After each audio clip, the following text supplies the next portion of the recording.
this video we're going to be learning how to crochet this beautiful stitch that's perfect for beginner blankets. Now some of the more experienced crocheters among you might be thinking, isn't that just granny stitch or granny stripes? It's actually not. It's called mini granny stitch or half granny stitch because our granny groups here are actually different to normal granny stitch. So let's get learning how to crochet mini granny stitch. Start by making a slip knot using your preferred method. This is how I like to make my slip knots.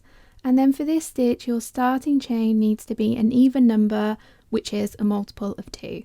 So for the purposes of this tutorial, my starting chain is going to be 16.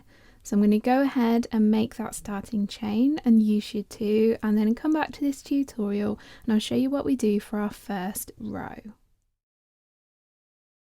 So to start row 1, we're going to make 2 half double crochets in the 4th chain from the hook. So a half double crochet is the stitch in American terms. If you prefer UK terms, it's called a half treble crochet. So to make a half double crochet, yarn over, and then we're going to skip 3 chains, 1, 2, 3, and in that 4th chain there I'm going to make that half double crochet. So hook into the chain, yarn over, pull up a loop. You should now have 3 loops on your hook, yarn over, pull through all 3 loops. So that's a half double crochet. We're going to make another half double crochet in the same chain, yarn over, hook into the chain, yarn over, pull up a loop, yarn over, pull through all 3 loops on your hook. There's my second half double crochet. Next I'm going to skip 1 chain, so I'm skipping that chain there, and we're going to work 2 more half double crochets into the next chain. So yarn over, skip a chain, hook into the next chain, yarn over, pull up a loop, yarn over, pull through all 3 loops, and again yarn over, hook into the same chain, yarn over, pull up a loop, yarn over, pull through all 3 loops. So hopefully you've got the hang of that half double crochet stitch now. And what we're going to do is across the rest of our chain we're going to skip a stitch, then work 2 half doubles into the next stitch, skip a stitch, 2 half doubles into the next stitch, all the way along until the end of the chain. So go ahead and do that, and I'll meet you over here and we'll work row 2 together. So I've gone ahead and finished the row, and in my final chain I've worked 2 half double crochets.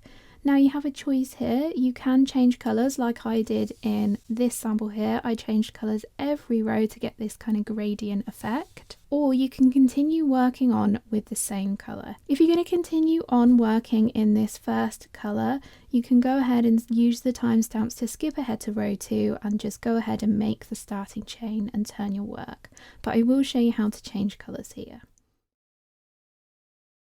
So to change colours, we're first going to fasten off this colour. So make 1 chain, snip the yarn, leaving about a 6-inch tail, something that's long enough to weave in later. Then use your crochet hook to pull that cut yarn end through that chain and give it a pull to tighten. We've now fastened off row 1, so we're going to join a new colour to row 1. So to do that, I'm actually going to put my hook back into the stitch where it was before through the front legs of the stitch. There are a few different ways of making colours, but this is the one I prefer for this stitch. So I'm going to take my crochet hook and I'll put it under. I'm going to go basically into that last stitch there. I'm going to go under that loop, then under the next 2 loops there. So can you see where my hook has gone in that final stitch there? Then I'm going to grab my next colour, lay it over the top of my crochet hook, leaving again a tail long enough to weave in later. If you want to, you can knot these 2 ends together, but I prefer not to use knots in my crochet. I just make sure I weave my ends in properly, so I'm just going to leave it loose. And then I'm going to use that crochet hook to pull that yarn through that final stitch there. And now I'm ready to start row 2.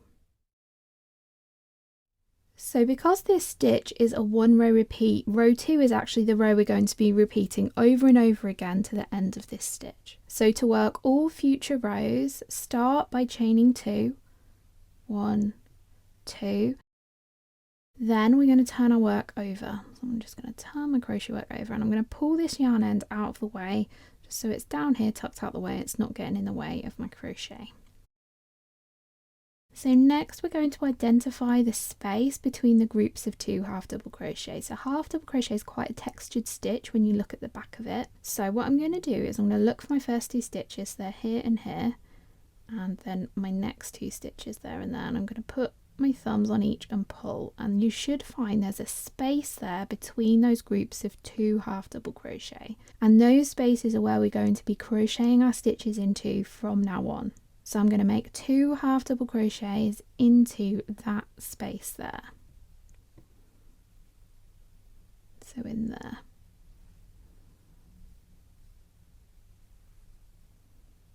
That's 1. 2. And then I'm going to repeat that across the row. So I've got my 2 next stitches there. I'm going to grab them, find the space just there. I'm going to work 2 half double crochets into that space.